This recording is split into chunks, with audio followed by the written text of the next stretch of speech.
Hey guys, welcome back to the Jersey Peach. Today is October the 7th. Just as promised, we are here today to go ahead and get started. As you can see, I'm all scruffy, ready to get dirty. Even though I'm not going to get dirty, we're going to do a lot of talking, but we're going to go ahead and start that Grow As I Grow with the Jersey Peach series on today, October the 7th, 2023, where we will be preparing our gardens for our fall winter gardens and also getting it prepared for the spring and summer gardens. We're going to go step by step. We're going to cover so much ground, and I'm looking forward to it, guys. So as you can see right behind me, it's still monstrosity. It's a mess. You guys may think it's beautiful, but I see plenty of work ahead of me. And just to give you a organic glimpse of what it's like behind the scenes here with the Jersey Peach, it's not all pretty as you always see it. It's a lot of work that go into it to get it to where it needs to be. And there's a certain time that I work, and we're going to learn that. So as I always mention, your spring and summer gardens, they start in the fall. You get all of your work done in the winter and into the fall. You should be rounding off about the spring if you have not already. And in the summer, you should just be coasting, harvesting, and doing minor prep work. All of your groundwork, all of your hard work should be done now. So your crafting, your grafting, your artistic nature needs to come out now. You need to scalp your area, find out exactly what you want to see, try to get a vision, and take it from there. So just behind me here, as you can see, is one of 4 beds that I had went ahead and installed some time ago. And as you can see, that bed is busy. And here it is. I want to get my garden started, right? But I have a late round of watermelon that kicked in. And of course, I want to see that watermelon through. For the most part, I have 2 to 3, possibly 4 that may be able to ride out. But the weather is certainly picking up, so I just don't know how realistic it's going to be. But in any event, this is a perfect example of some of the things that we're going to be covering. Knowing what to plant and where to plant it, and when things are going to start bumping into each other.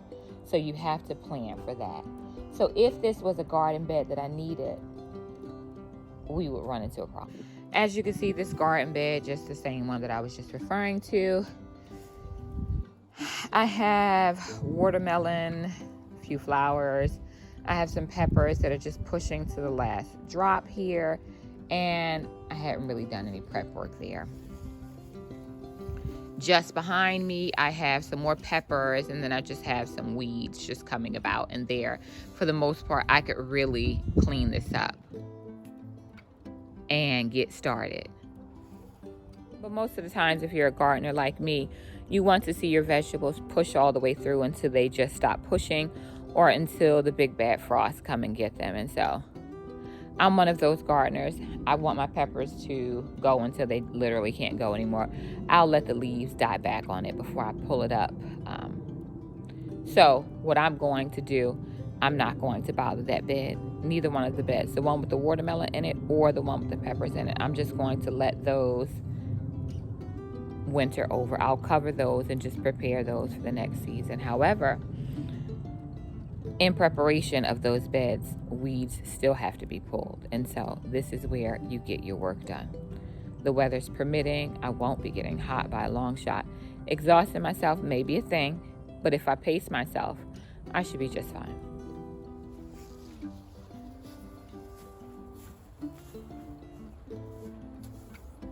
Now, as you can see, just right over here, there's a whole bunch of weeds here. I can identify some beneficial herbs. I have some herbs laying down in here, and just weeds are growing up here.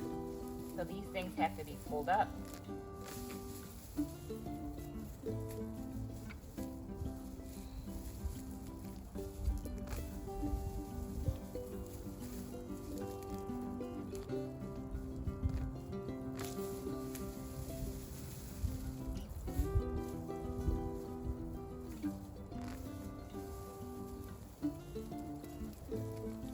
I like to shake the dirt off.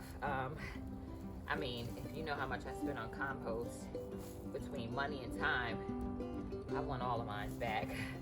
So, yeah.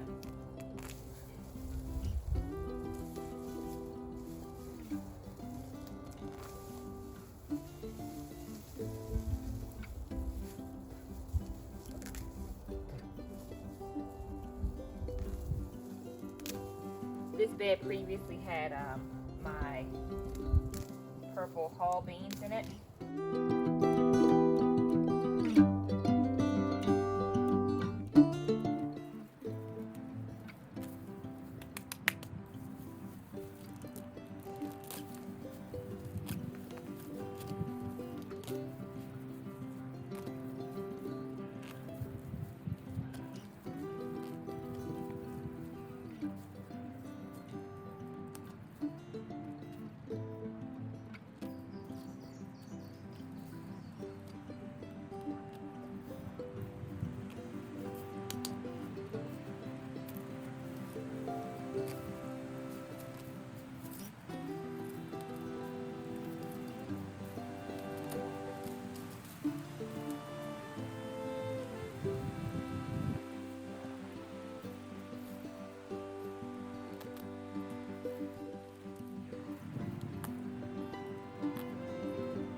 I mean, this is purslane. It's actually very pretty.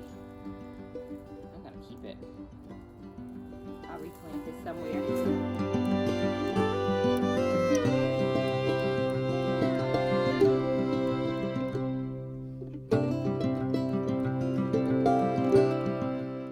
If you have the luxury to have some tools that's good for the job, you can go ahead and use that too to make your work a little easy. This is a tool that I like to use. It's called the scuffle hoe. It was recommended to me by another friend, Gardner.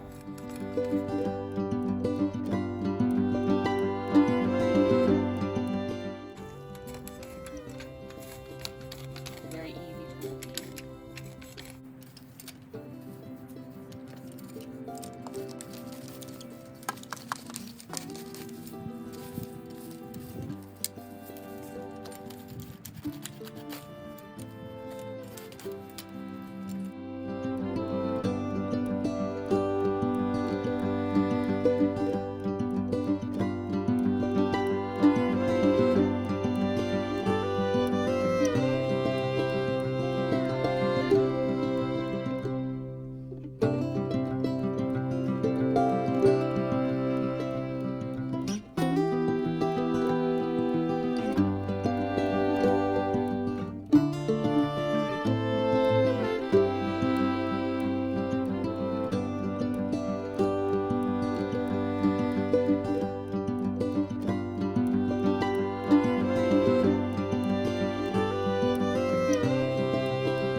right.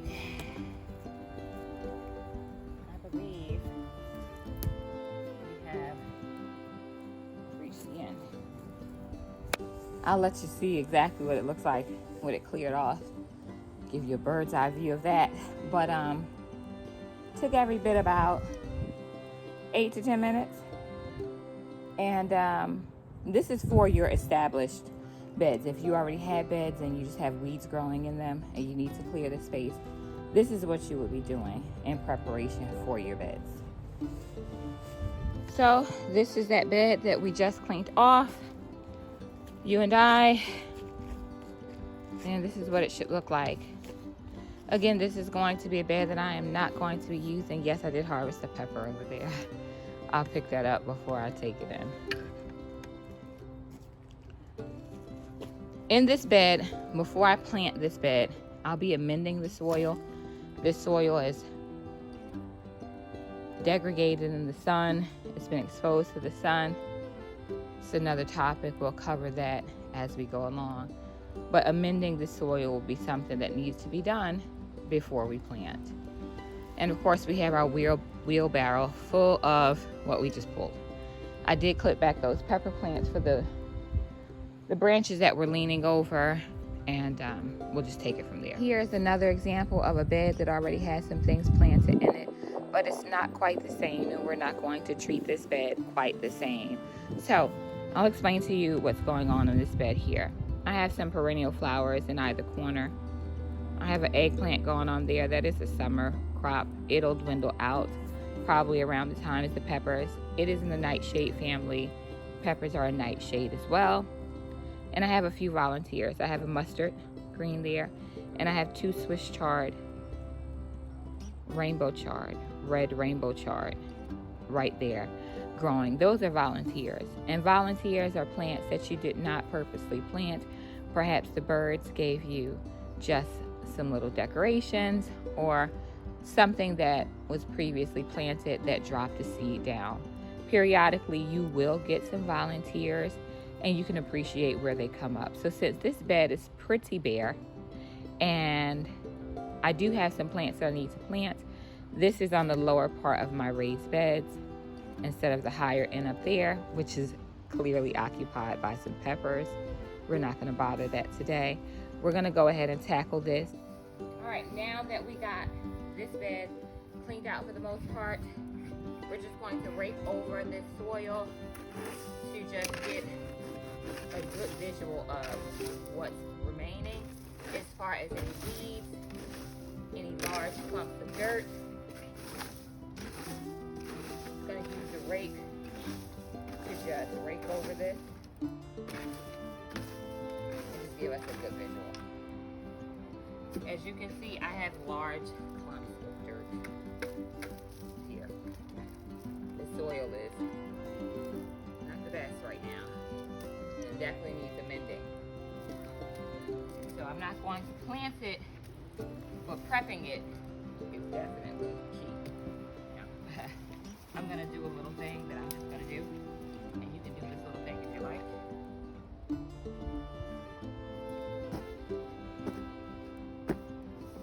You should not do what you got to do.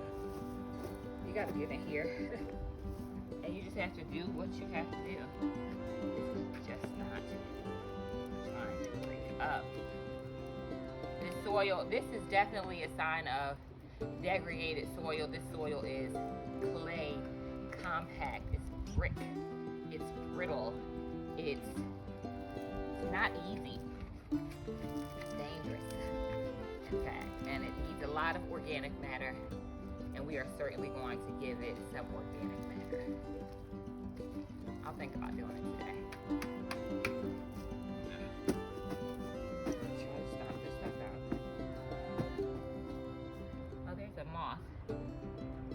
He almost got hurt. Look at him. Guys. He didn't get hurt. We'll fit him over here.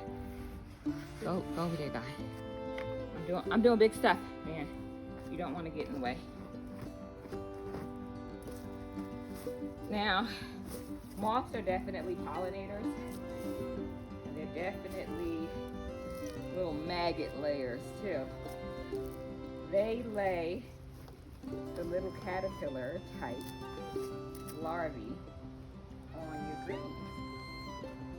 But his season is too dwindling away, so this is not his season, so he's struggling. Not excited about this soil.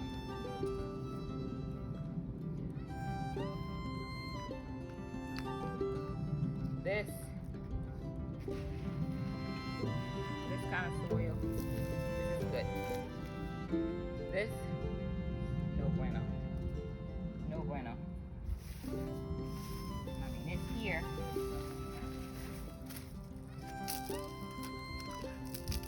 We got some amending to do, buddy. We have some amending to do. Let me bring in the big dogs. Okie dokie. Big dogs. Some organic matter.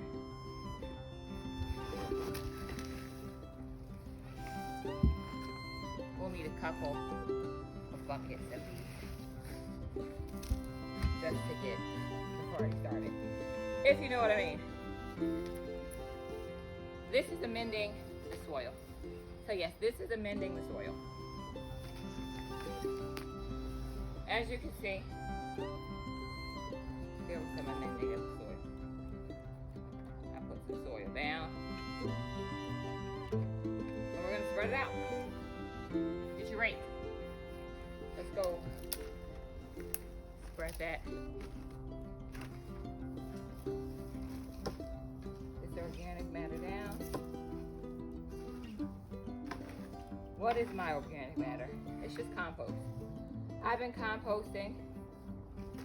When I move pots, shouldn't step in your bed. You don't want to compact the soil. But when I move pots around, I do keep up with my dirt.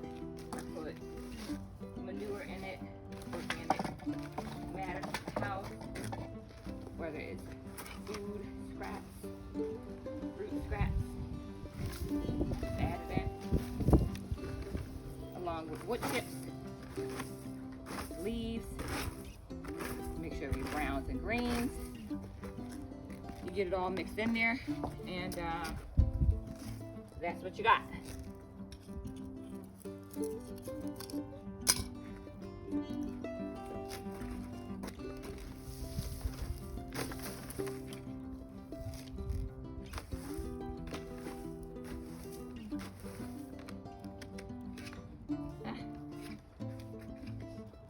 Drip line irrigation is acting crazy. So as you can see, that literally made the world of a difference as far as the way that it looks. It's certainly going to be a difference with the way that it nourishes the plants that will come to this area. I'll do some more amending when I get ready to put down some plants.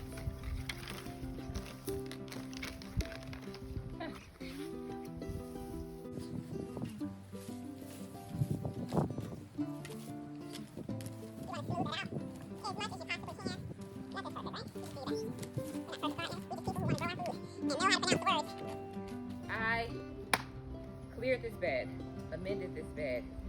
This bed is ready to plant. Ready to plant. It's loose, gloomy soil. As you can see, the wind is winding. Got some large rocks here. I want to remove those.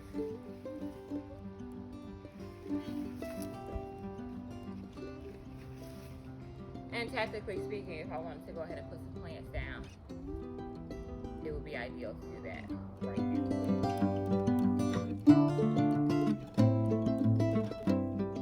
So just to review, guys, today we did a little bit. I think we did enough for one day.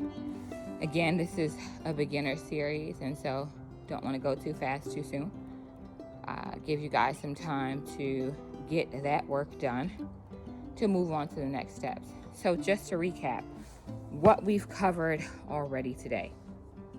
Well, we've covered that gardens get messy.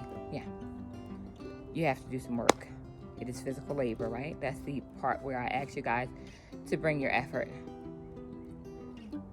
The tools were very minimal. You can use your hands, as you've seen, and you can get a fancy tool like a scuffle hoe, a regular hoe, whatever you can use to just pull up the weeds that are in the area that you plan to plant in. Easy, right? So after we identify the spot that we want to plant in,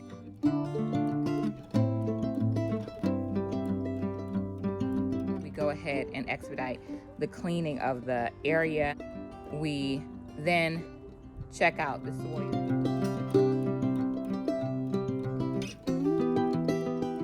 and see if it is enough nutrients in the soil to properly nourish the things that we're going to put in. Right, next Saturday, we will go ahead and plant that area. So very important piece here, when you do clean your areas, which all of you guys should be going through your gardens at this time and just cleaning it up, because at this time you won't really have too much weeds growing. So it's just basically maintenance. So you go ahead and get all those weeds up. I have a whole bunch of other beds that I have to do the exact same thing to. However, I'm not planting in all of my beds, and so I really want to pay attention to the ones that are going to have my groceries in it, of course. But once you finish cleaning up your beds, you've identified exactly where you want to plant your plants. The next thing that you need to do is have your plants ready so that we can start planting. On our next video, next Saturday, guys, we are going to start planting those areas, and we'll do just a little more amending. And again, you do not need to bring anything fancy with you. We are very basic here. We'll get fancy as we go along. And again, just a quick overview. This is the first bed that we cleared out. It's nothing fancy here. It probably, to me, it looks like I could do a little more weeding, but I'm going to lay some straw down here and just cover it up and let it winter over. And we have that pepper plant that I said that I'm going to let go out. Remember, we have those watermelon that are in the way. And we have that bed there that we amended the soil with our volunteer plants in. So that's just a quick overview. Very, very easy, total time in doing all of this, including talking through the entire thing, roughly about 35 minutes. Also, very, very, very important piece, you guys, while you guys have until next Saturday to think about exactly what you're going to plant and where you're going to plant it after you have cleaned up the area that you're going to plant. Remember, know your mapping space in your garden of where you're going to put your spring and summer garden. Make sure that the things are not clashing. I'll remind you guys of that next Saturday before we actually plant, because I want to make sure that you guys don't clash your seasons together, to make sure that you are gardening 365 days of the year with the Jersey Peach. I do it, you can do it, we can do it, we're gonna do it. See you next Saturday, guys. Bye.